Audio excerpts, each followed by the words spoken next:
ازيكم عاملين ايه؟ ورجعنا لكم في حلقه جديده مع شات جي بي تي وبيتر. هنشوف النهارده هيعمل معانا ايه، ازاي اكون مشهور على اليوتيوب، او ازاي افتح قناه واعمل ايه المحتوى بتاعي، او يعني هيشوف هيساعدنا ازاي. انا عارف قبل كده عشان هو مساعدني في الحلقه، فانا هشرحها لكم معاه هو عشان تستمتعوا اكتر معاه. ازيك؟ وحشتني جدا. اهلا بيك يا بيتر الشاش، وحشتني كمان. ازاي الامور معاك؟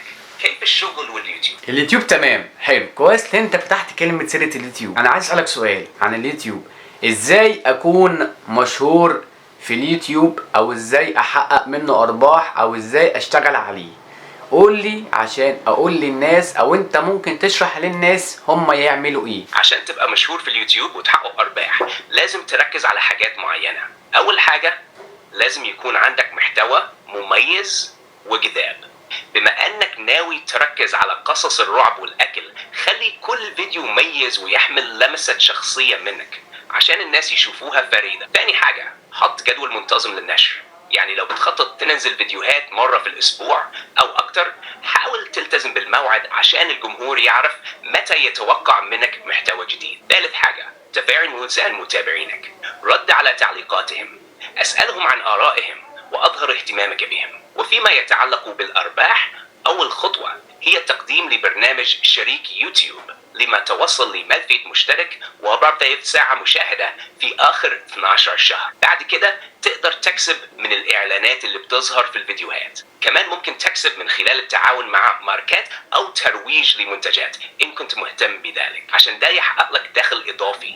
في النهاية لازم تكون صبور وتستمر في تحسين نفسك. محتوى جيد، تفاعل مع الجمهور، واستمرار هو مفتاح النجاح على يوتيوب. وايه تاني؟ اديني تفاصيل اكتر عن اليوتيوب. عشان توسع معرفتك وتحقق النجاح على اليوتيوب، في شوية تفاصيل إضافية ممكن تساعدك. واحد، تحسين السيو للفيديوهات.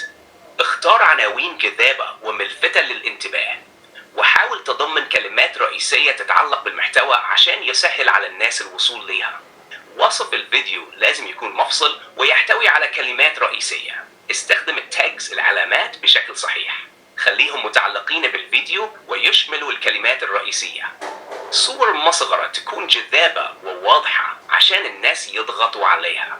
المحتوى المناسب، التنوع في المحتوى مهم. حاول توازن بين القصص المرعبة والأفكار اللي تخص الأكل، كده جمهورك هيشوف تجديد في كل فيديو. اطلق سيريز خاصة بيك عشان لو حد دخل على واحد من الفيديوهات هيحب يشوف باقي السلسلة. الجودة والتقنيات، حاول تحسين جودة الفيديوهات بشكل مستمر. بما انك مبتدئ مش لازم يكون عندك معدات ضخمة، لكن حاول دايما تحسين الصوت والصورة. استثمر في تعديل الفيديوهات.